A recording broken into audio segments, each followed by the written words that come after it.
Hey guys, day 8 of culinary school, checking in with you guys. Today was a crazy hectic day. Um, Probably the busiest day we've had so far in culinary school, also probably one of the hardest. Um, Getting straight into it, we talked a lot about mother sauces, specifically hollandaise. Today we learned the proper way to boil an egg. So boiling a soft-boiled egg, medium boiled egg, and a hard-boiled egg.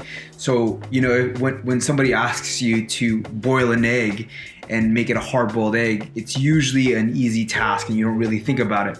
But it's very specific when you're trying to make a soft-boiled egg versus a medium-boiled egg versus a hard-boiled egg, and the times behind that. So did that again, rethinking how you look at different ingredients, different cooking methods and techniques. So even as simple as boiling an egg is something we talk about.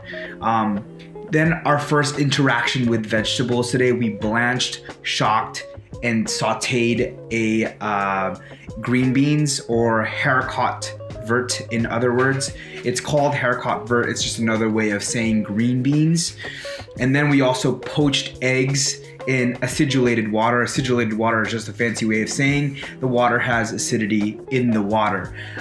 So you sort of get where this is going. Poached eggs, hollandaise. We eventually made some eggs Benedict. We also got to use the salamander for the first time, or the broiler, depending on what you want to call it. Basically, it's just a dedicated an oven, but instead of heat coming from down, the heat is coming from above, and it's broiling whatever it is you're trying to heat up. So we got to use that for the toast and made our eggs Benedict.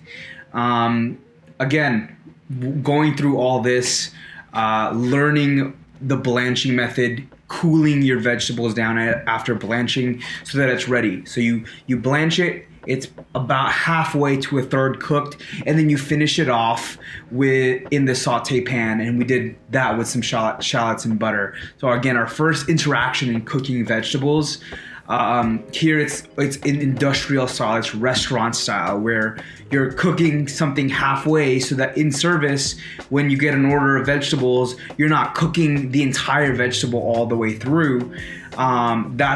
It's number one, it's good technique. Number two, it's just more efficient for you to just cook it that way, because you're not cooking it all the way through once you get that order. And you also ensure that you don't undercook the vegetables. With a poached egg, there's a lot of different ways to poach an egg. A lot of people use the vortex. A lot of people use the spoon in the hot water. This one was just with acidulated water, as I talked about, but no vortex, just having the right amount of ratio of acidity in there. In this case, I believe we used white wine vinegar, but I could be wrong. I'm forgetting now. I was taking notes. I need to check my notes, but I think it was white wine vinegar with water, and just sort of, there's a correct ratio to put in there. I need to check my notes.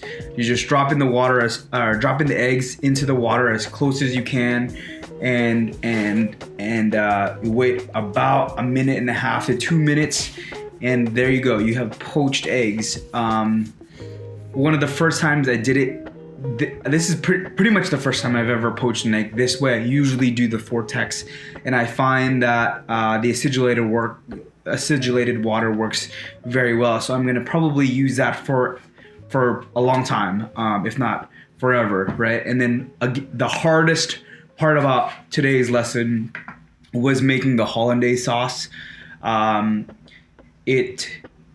I struggled with my sauce because it wasn't forming, and I probably didn't add enough water. So I went in there to add more water, and then really just streaming in the butter. If you've ever made hollandaise, you're just whisking a lot, and it was a challenge. Long story short, there was only one person in the class that got to present their eggs Benedict, and everybody else sort of fell short. I was a bit, if not very disappointed in myself and how today went, and I felt like I was disorganized, and I'm frustrated in myself because there are things that I could control that I didn't do well, and those are the things that I can't afford to lose.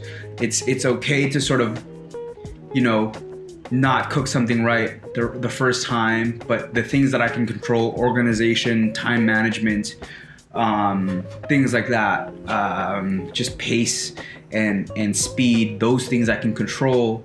I felt like I sort of let the moment get the better of me. I'm just really excited in the kitchen these days, especially in school, and especially with everybody cooking around you. It's exciting, and you're cooking things for the first time. So I would say the biggest thing that I need to work on is just slowing myself down, being in the moment, and letting the food dictate my actions and not my actions dictate the food. So for me, that's the thing I need to work on moving forward. Going back, I need to practice some more on my knife cuts, and my hollandaise I need to work on. Here is a picture of my hollandaise. So it's a bit too runny. You want it to be a bit thicker. You want it to coat the bottom. Going back to how my soft-boiled eggs, my medium-boiled eggs, and my hard-boiled eggs, this is what it looked like coming out of the water. So we had to label them and sort of time them differently.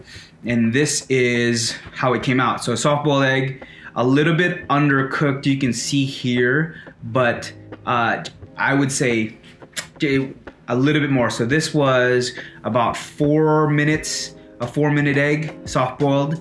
So if I took it up to maybe 4:30 to 5 minutes, I think it would have been perfect. So the white can't be runny. It still needs to be a runny yolk, but the white needs to be set, similar to how the medium boiled egg looks. The medium boiled and the hard boiled came out really well. The medium boiled came out at 8 minutes and 40 seconds, I believe, and it came out perfect. And then the hard boiled also, it's hard to mess that up. That this was at 13 minutes. So soft-boiled egg needs a little bit of work, but close, but no cigar. So still needs to work on that. But again, I think it's just a temperature range, and it depends on how big your pot is. It depends how hot your water is, etc. But the technique for boiling an egg, at least how we're taught, is we wait for the water to rapid boil. To boil. Wait for the water to boil. Bring it up to temperature. Drop in your eggs, and then you start your timer from there. And this is how my poached eggs went. My poached eggs were. This was I believe maybe my 5th and 6th try at a poached egg. The other ones came out much better. This one to the left here, you can see is a little bit undercooked. And I took it out again. This is the thing that I've been talking about. As far as the thing that I need to work on is just letting the food dictate my actions instead of my actions dictating the food. I rushed this egg, and the result shows. This egg I learned from. I held off on this egg, and obviously it came out a lot better the second time. We're learning, right? Like, this is an environment where we're just learning and we're growing, and you just take as much of it in as possible, and just try to be a better cook from there. And that's all I could ask of myself. So definitely, again, going to practice this at home, and we'll look to be better and get better. And then you've seen this, the hollandaise. Definitely struggled my first time around with the hollandaise. I'm gonna watch a lot of YouTube videos tonight and practice at home. But nonetheless, still having a blast. A little bit discouraged because of how today went, but I'm just trying to stay positive, stay encouraged, and not let this get the best of me. there's more cooking to come, and I'm just really excited moving forward, and I'm excited to just get better. With that, I will sign off. Thank you so much for watching, and I will catch you guys back again for day 8. I might not have a day 8 because day 8 is administrative stuff, career services and things like that. So there might not be an update, but regardless, I will see you guys on the next video. Thanks again for watching if you made it this far. Peace.